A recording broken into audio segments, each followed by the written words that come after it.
rocking it out tonight. You're doing an excellent job. Thanks everybody for coming out tonight. You guys having fun? Yeah! Good. Enjoying yourself. Excellent.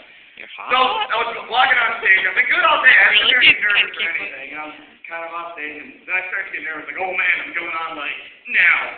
And I'm thinking, well, what's the worst thing going to happen? Nobody laughs? Well, that happens every day with Eric at the lunch table. So,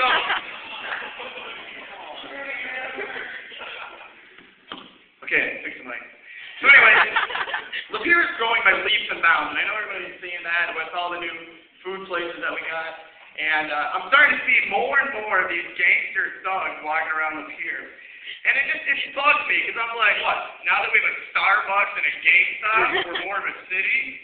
Yeah, not so much. Yo, bro, come on, player, meet me up at the new Starbucks. I'll catch you there.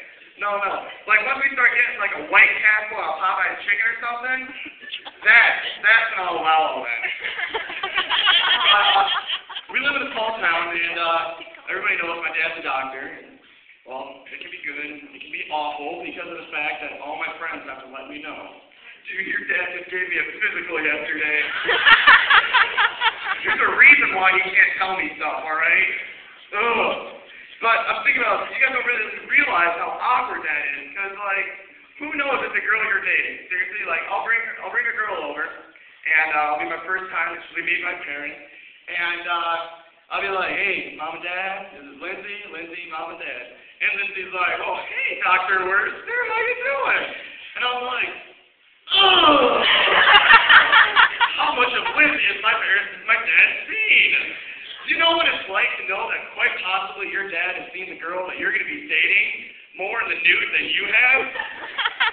That's just sick, and it's gross. And like, but everybody talks about how make the job out to be more than it is. Not that it's a bad job. It's an excellent profession, and we all need doctors. It's the one thing robots can't take over is being a doctor.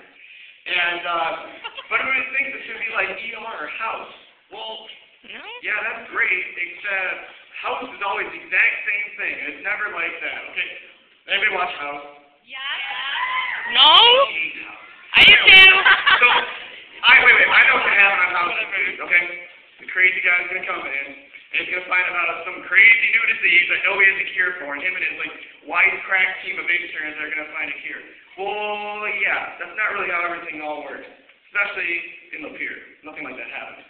But, and then everybody always, like, asks me these trivial questions since my dad is a doctor. They'll be like, I'll go out to eat, and I'll order a water or something. And people will be like, well, why don't you order a pop? Well, I don't know. Do you not order pop because your dad's a doctor and tells you pop's bad for you? Like, well, no, because even though my dad's a doctor, he doesn't see it fit to give me any money for food, so I'm not going to pay $1.50 for that pop. Or like, so I'll be washing my hands after something, and they'll be like, oh, why are you washing your hands? You afraid you're going to spread germs or something? Did your dad tell you that? Yeah? You don't want to get sick? Huh? Yeah? I'm like, well, no, I just dug a wedge out of my crack. But I always pay attention to TV commercials whenever they have, like, new medicine. I always talk about crazy side effects. And what the problem is with the side effects of these medicines, this medicine, is like, sometimes the side effects are way worse than what you're taking it for, and that makes you go to the hospital for the new thing this medicine is causing. Such as, like, the number one cause or effect on medicine, I think that's the word. I don't know. I'm in Campbell, but But anyway, the number one effect of most medicine is the fact that it gives you an upset stomach. Well, if I'm eating my Taco Bell, how am I going to tell if it's going to do anything for me if I take it? And the number one side effect for sleeping pills is narcolepsy. Well, that doesn't make any sense. Yeah, I'm real tired. I'm thinking counting sheep. I'm going to take a sleeping pill.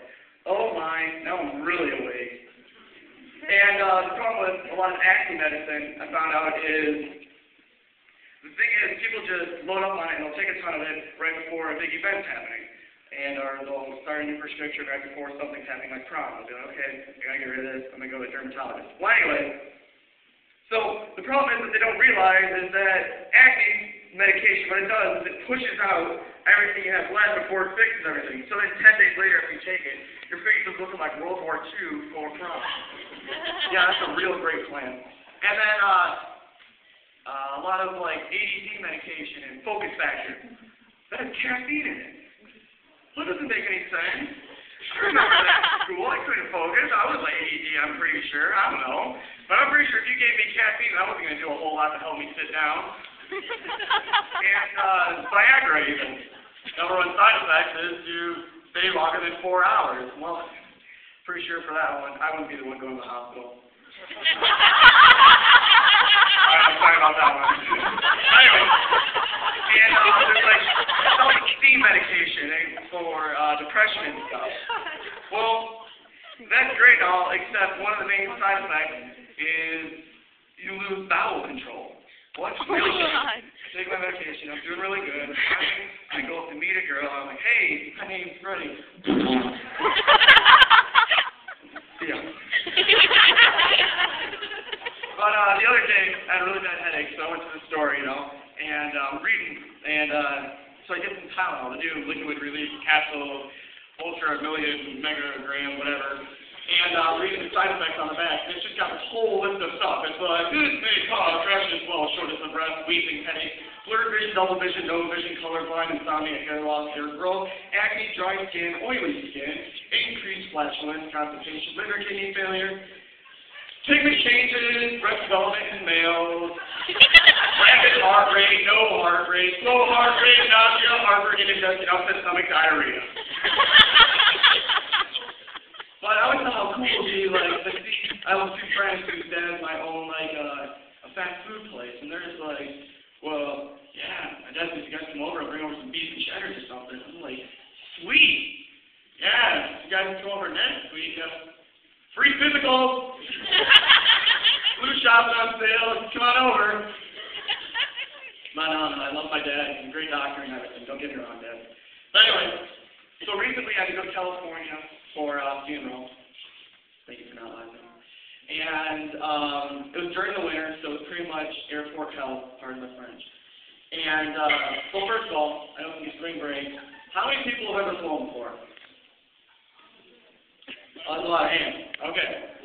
Out of all those people, how many of you have had a perfect flight? All right, you're a liar. So anyways, Mine was fine. Finally, we get into Chicago, and, well, that's great planning, by the way. Chicago is like the airport hub of the world.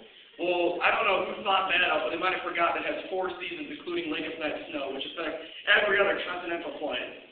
And so finally, we're sitting in Chicago, we get off our flight, and you just know everything's going to be delayed. So you're sitting there, and you get off the flight, you're running through, because you're not going to make anything. You go to the big TVs, there's always like 80 TVs in a row with all the flights. And they're never like organized. I don't even know how you find things. But everything is like delay, sometimes delay. And all I'm doing is looking for my flight.